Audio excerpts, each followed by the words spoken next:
எல்லாருக்கும் வணக்கம். நான் Hima Subramanian. Welcome to home cooking Tamil. இன்னைக்கு நம்ம நெல்லூரில் ஃபேமஸான போண்டாவும் கார சட்னியோட ரெசிபி தான் பார்க்க போகிறோம். இந்த காம்பினேஷன் அங்கே ஆந்திராவில் ரொம்ப பாப்புலரான ஒரு ஸ்ட்ரீட் ஃபுட்டுன்னு சொல்லலாம். ஸோ வாங்க இந்த ரெசிபி எப்படி செய்யறதுன்னு பார்க்கலாம். இந்த நெல்லூர் ஸ்டைல் போண்டா செய்ய முதல்ல இதுக்கு தேவையான கார சட்னியை அரைச்சி எடுத்துக்கலாம். இந்த சட்னி செய்ய ஒரு மிக்சர் ஜாரில் 7 சிவப்பு மிளகாய் சேர்த்துக்கோங்க. இந்த மிளகாயை நான் கொஞ்சம் நேரம் தண்ணியில் ஊற வச்சு சேர்க்கிறேன். ஒரு பெரிய வெங்காயத்தை நறுக்கி சேர்த்துக்கலாம். 4 பல்லு பூண்டு, 4-5 சின்ன துண்டு புளி, 1 டீஸ்பூன் கல்லுப்பு, 1 டீஸ்பூன் சீரகம் சேர்த்து தண்ணி எதுவும் ஊற்றாமல் அரைச்சிக்கோங்க. கார சட்னி தயாராகிடுச்சு. இப்போ நம்ம சட்னியை தாளிச்சுக்கலாம்.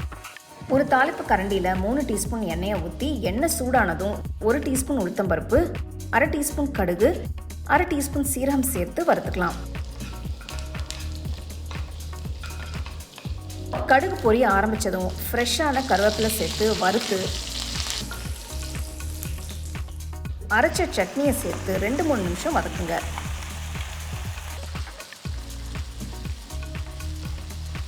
அவ்வளோதாங்க. ஸ்டவ் ஆஃப் பண்ணிவிட்டு நம்ம சட்னியை வேறு பவுலுக்கு மாற்றி வச்சிடலாம்.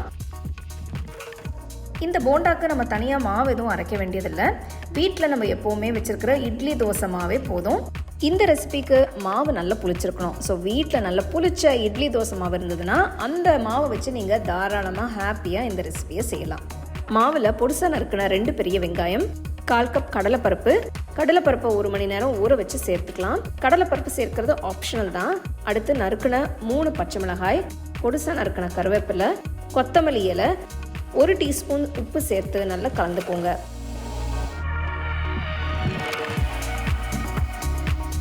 இப்போ போண்டா மாவு தயாராகிடுச்சு. கடாயில் பொரிக்க தேவையான எண்ணெயை ஊற்றி எண்ணெய் சூடானதும் ஒரு சின்ன மாவு உருண்டையை போட்டு பாருங்கள். நல்லா ஃப்ளோட் ஆகி மேலே வந்ததுன்னா எண்ணெய் நல்லா சூடாக இருக்குன்னு அர்த்தம். இப்போ மாவுலேருந்து கொஞ்சமாக எடுத்து மெதுவாக சின்ன சின்ன போண்டாவாக போடுங்க. ஒரே நேரத்தில் நிறைய போண்டாவாக போட்டுறாதீங்க. எண்ணெயில் போண்டா நல்லா வேகிற அளவுக்கு இடம் விட்டு போடுங்க.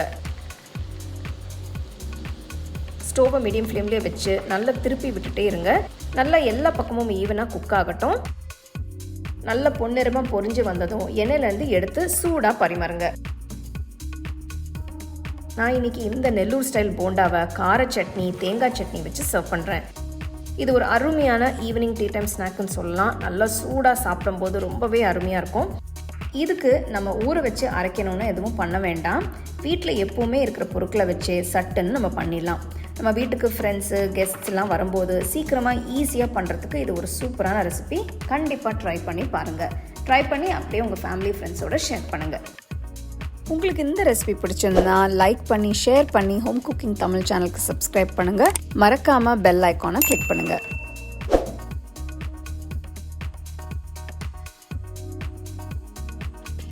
The second edition of the home cooking book is now available on Amazon as well as on shop.homecookingshow.in.